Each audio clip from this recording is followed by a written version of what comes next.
Fala pessoal, tudo bem com vocês? Muito bom dia, muito boa tarde, muito boa noite a todos. Vocês estão bom? Eu estou muito bem. Bom, acabou de terminar a qualificação para a corrida de amanhã, no Grande Prêmio de Miami, né? E aí o nosso Kimi Antonelli consegue uma pole position, né? O 27.798, né? Max Verstappen em segundo com 27.964 e Leclerc em terceiro com 1.28.143. Pois bem, gente, um quali ok, né? A gente, felizmente, como eu falei, né, as características da pista colaboram muito com esse regulamento. Então a gente não viu nem um pouco aquela coisa ridícula que foi do Grande Prêmio do Japão, né? Onde os carros perderam drasticamente velocidade. E a transmissão, transmissão não da Globo, mas a transmissão internacional, né? Ela restringiu isso da gente, né? A gente, pelo menos no que eu pude ver, não vi nada assim que mostrasse que teve esse tal lift and coast aqui nessa classificação assim tão abrasivo, né? Assim, tão claro e evidente, né? Mas é como eu falei, as características da pista colaboram para que isso não aconteça. Não é o tipo de pista onde será muito exigido isso, né? Mas seja como for, acho que as mudanças de 8 megajoules para 7 megajoules, né, onde o piloto passa a depender menos da energia, talvez tenha surtido um certo efeito positivo, pelo menos até então, né? Eu vou ter um efeito mais conclusivo, né, se foi benéfico ou não, em corridas que realmente exigem mais disso, né? Acho que, por exemplo, se um próprio Grande Prêmio do Canadá, que vai acontecer daqui 2 semanas, eu acredito que isso possa acontecer com maior facilidade, na minha visão, claro. Mas, enfim, seja como for, isso não tira o fato que o Antonelli, mais uma vez, brilhante, né? O Antonelli eu quero muito ver amanhã, né? Como é que vai ser, né? Como é que vai ser a largada dele, porque, como eu falei, né, as largadas do Antonelli, elas precisam ser mencionadas. Elas precisam ser um fator de estudo, né, para ele próprio, né, para ele melhorar, né. E assim, gente, assim, o Toto Wolff até falou, né, que é um problema no carro da Mercedes e tal. Cara, para de passar pano pro teu piloto, velho. Admite só que o teu piloto, pra largar, ele não sabe direito ainda, não sei, sabe? É feio essa coisa de ficar passando pano desse jeito, sabe? Sei lá. Mas, enfim, é o jeito como ele administra esse menino, né? Mas isso não abre mão de eu dizer um baita parabéns para ele por essa pole position surreal que ele teve, né? E claro que a gente também tem que falar de outras equipes aqui, né? Como já disse, né? Os 6 primeiros, quarto Lando Norris, o quinto George Russell, vamos falar dele, tá? Hamilton em sexto, Piastri em sétimo, Franco Colapinto em oitavo, Hadjar em nono e Gasly em décimo, né? Aqui que eu tenho que acrescentar é o seguinte, as McLarens, né? As McLaren sumiram do mapa completamente, né?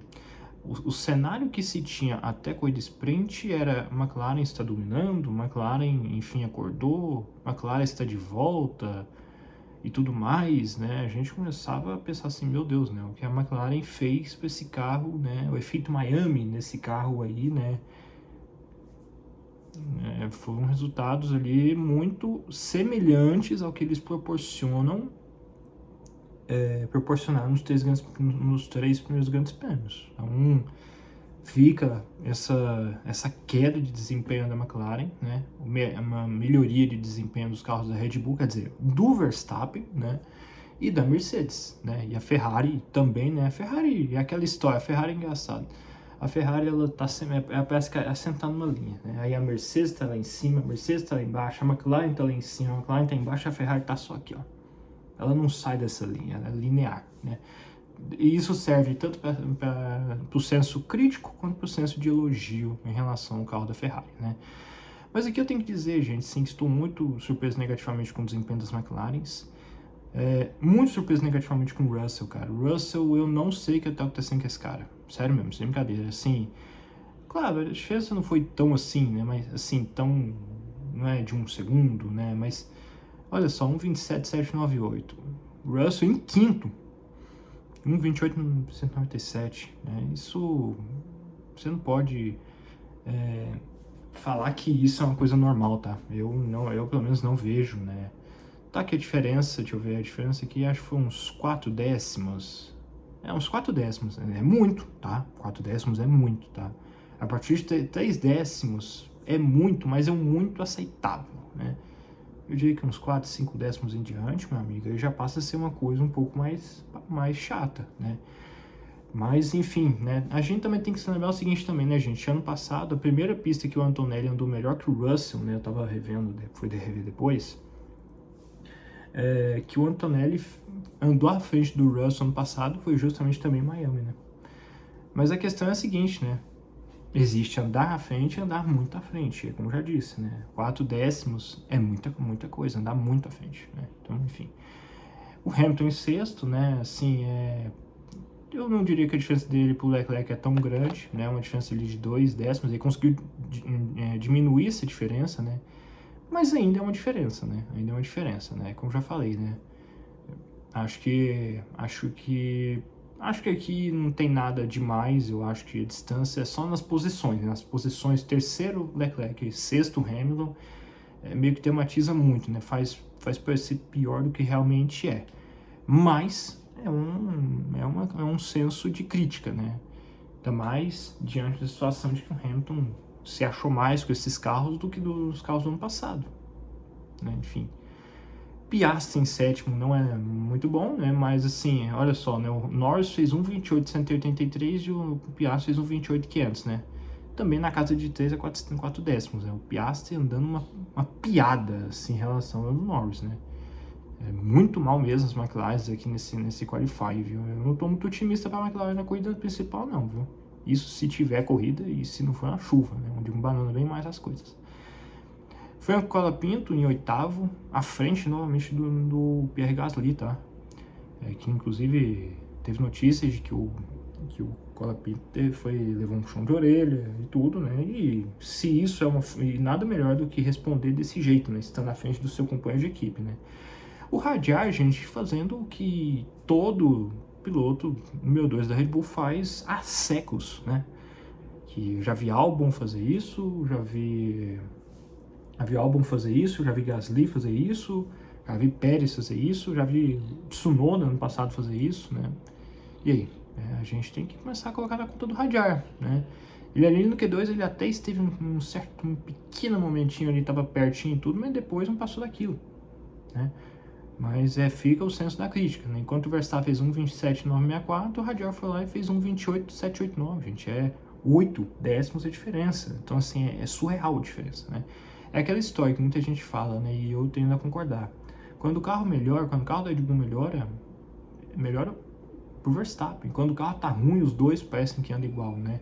É o final de semana, é o primeiro final de semana assim que o Radiar anda muito atrás do Verstappen. Porque nos outros finais de semana, eles ou superou ou andou bem próximo, como foi, por exemplo, acho que no Grande Prêmio do Japão, né? Salvo engano, né?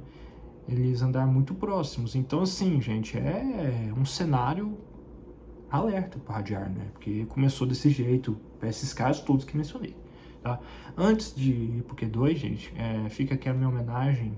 Eu não disse mais cedo na corrida sprint, né? Mas ontem, infelizmente, morreu Alessandro Zanardi, né? Esse piloto aí, ele pilotou pela Fórmula 1 no início dos anos 90, fez o último ano em 99 na Williams, um ano bem ruim dele, tá? Ele foi para kart, salvo engano, né? Porque na época tinha a Indy e tinha a kart, né? Ele foi para kart, no Grande Prêmio de Auschwitz, um nome assim. Ele acabou perdendo o controle quando estava saindo dos boxes, foi atingido por outro carro, né? Perdeu as pernas nesse acidente, perdeu muitos litros de sangue com isso, né? Um acidente muito sério, né? Ele literalmente ficou entre a vida e a morte. Como já disse, perdeu litros de sangue de seu corpo, né, por conta desse acidente, né?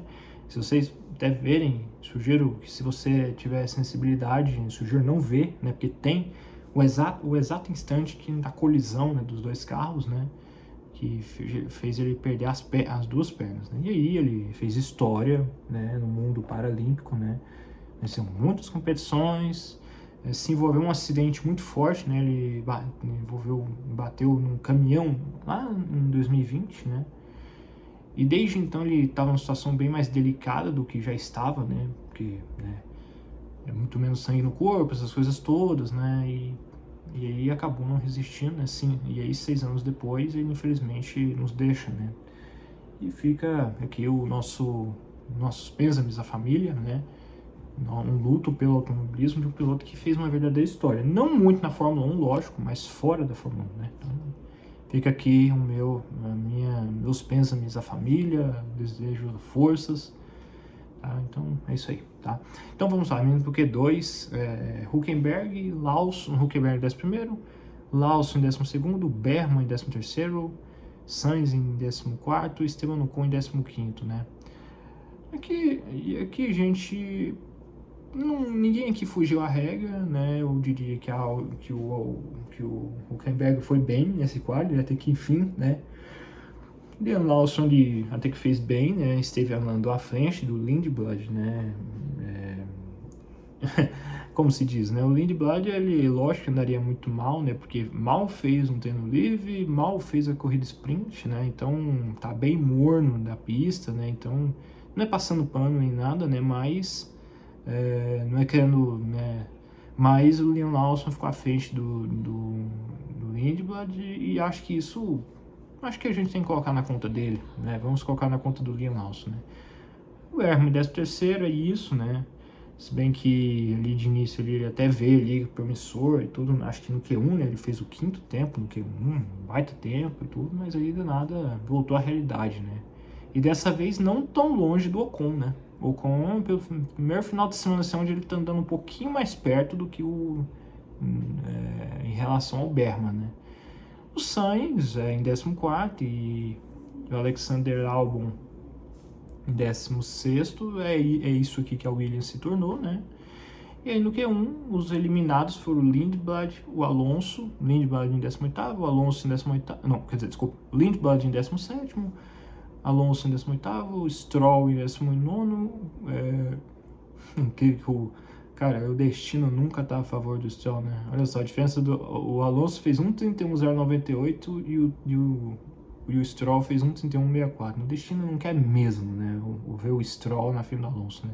Ninguém quer, né? Essa é a verdade, né? Ninguém quer ver esse porre de piloto, essa desculpa esfarrapada de piloto na frente do Alonso, né? Mas enfim, né? Mas enfim, o Bottas em 20º, o Pérez em 21º e o Bortoleto em 22º. É o Bortoleto que quase não fez, né? E foi lá, quase não fez, o seu carro teve problema, né? Ali entre a corrida sprint e o quali, né? Da corrida principal.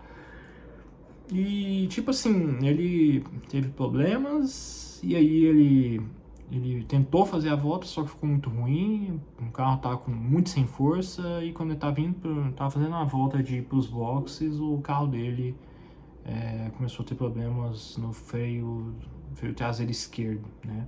E aí começou a soltar um princípio de incêndio ali no freio traseiro esquerdo, né? Mas é muito ruim, eu não coloco na conta do Bortoleto esse mau desempenho aqui não, tá? Mas então, gente, a gente tem que... É isso, né? Parabéns ao Antonelli, vamos ver se ele vai saber largar bem, né? E aqui acho que eu nem disse, né? E até coloco aqui a dizer, a Alpine é facilmente hoje a 5ª força desse grid, né? Mas assim, sobre as grandonas, é isso aí, é bacana ver 4 equipes diferentes nas 4.000 posições, né? Uma Mercedes, uma Red Bull, uma Ferrari e uma McLaren, né? Assim, é os mesmos protagonistas de sempre, né, gente? É os mesmos protagonistas de sempre, mas assim, a gente tem que parabenizar e tudo, né? Porque são os mais competentes, né? Mas eu quero muito ver a questão de ritmo de corrida, quero muito ver a largada do Antonelli, quero muito ver o desempenho da Red Bull, né? Vamos ver, né? E vamos ver também como é que vai ser a corrida de amanhã, o horário que vai ser, né? Porque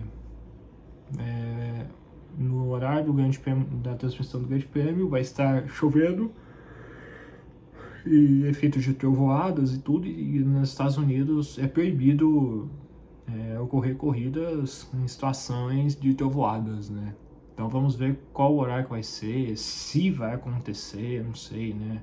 Tá muito ruim essa informação, esse feedback de lá para saber sobre, né? Mas é isso aí. Acho que no mais não tem muito o que dizer aqui, né? Não tem nada mais assim a se dizer, né? Eu acho que só a única decepção que eu vi aqui, mas mesmo foi só as McLarens, né? Eu esperava mais das McLarens nesse quali, viu? Quarto e sétimo, diante de um cenário onde as pessoas estão começando a achar que... As pessoas estão começando a achar... E eu não nego que o cenário se mostrava assim na corrida sprint e no quali da corrida sprint, mas se mostrava que a McLaren que era a nova mandante agora, né? Mas enfim, é um equilíbrio, né? É um equilíbrio. E acho que as mudanças até agora estão sendo otimistas, né? Mas vamos ver como é que vai ser no enredo de amanhã, né? Então é isso aí. Um fortíssimo abraço a todos, pessoal. É nóis, falou.